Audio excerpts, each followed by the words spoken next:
This is Autoline Daily, the show dedicated to enthusiasts of the global automotive industry.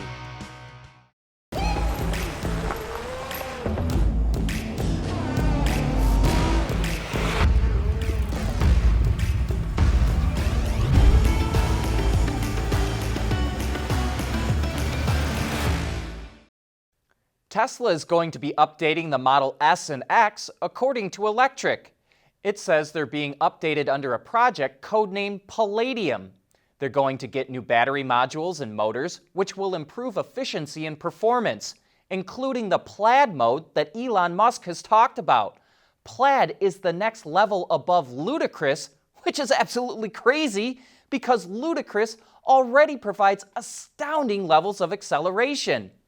Electric also reports that the S and X could get a styling update, but it's unclear if that involves new sheet metal or just ornamentation and trim. Though the Model S got a mild front grille change in 2016, the styling of those models have not been updated and sales are falling. New styling could perk up sales again. And here's a fascinating inside report from Reuters of how Tesla and Mercedes-Benz worked together a decade ago. Back in 2009, Daimler, the parent company of Mercedes, bought 10% of Tesla for only $50 million. They sold those shares in 2014, and they have got to be kicking themselves over that. Those shares today would be worth $30 billion.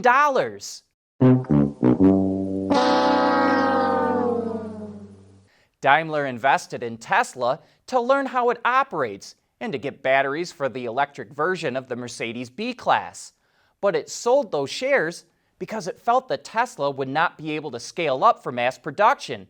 During the time they worked together, Mercedes engineers helped Tesla develop the Model S, which could help explain why the car is so good. But Mercedes was shocked at how Tesla would burn through money during product development, whereas Mercedes would strictly adhere to its budget. Here's our Autoline insight. This is one of Elon Musk's greatest advantages over traditional automakers. He's not had to worry as much about profitability. While Tesla may finally be getting close to being profitable for a full year, for the last decade, it's stayed alive mainly by borrowing. FCA and Waymo have expanded their self-driving partnership to include light commercial vehicles. Waymo will work exclusively with FCA to develop and test autonomous Class 1 through Class 3 LCVs.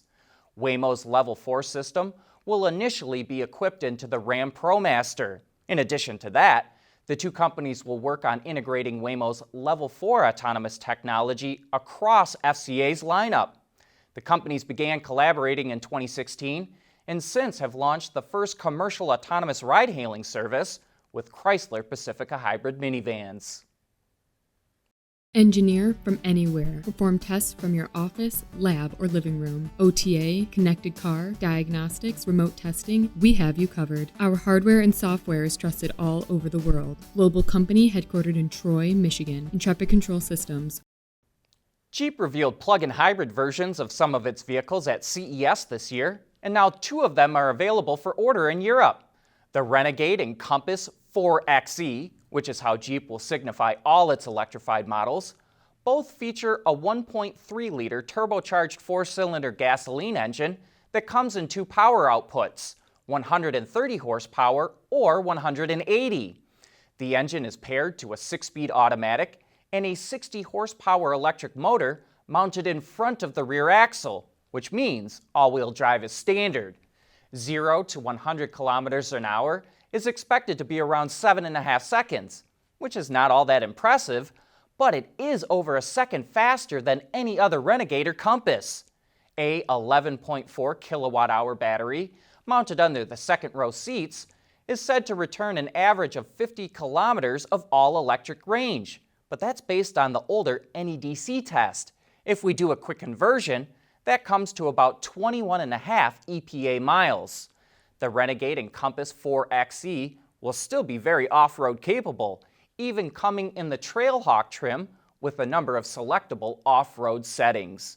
Speaking of Jeep, your dog could become the face of the brand. It's asking people to submit pictures of their dog with any Jeep brand vehicle by August 3rd. Jeep will pick 8 photos that fans will have a week to vote on and then announce the top dog on August 26th, which is National Dog Day.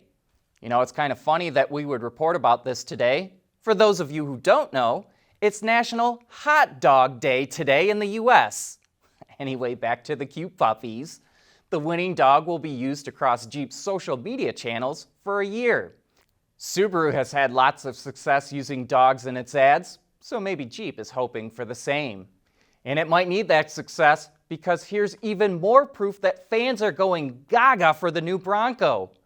Ford is doubling production of its first edition model, which was supposed to be limited to 3,500 examples.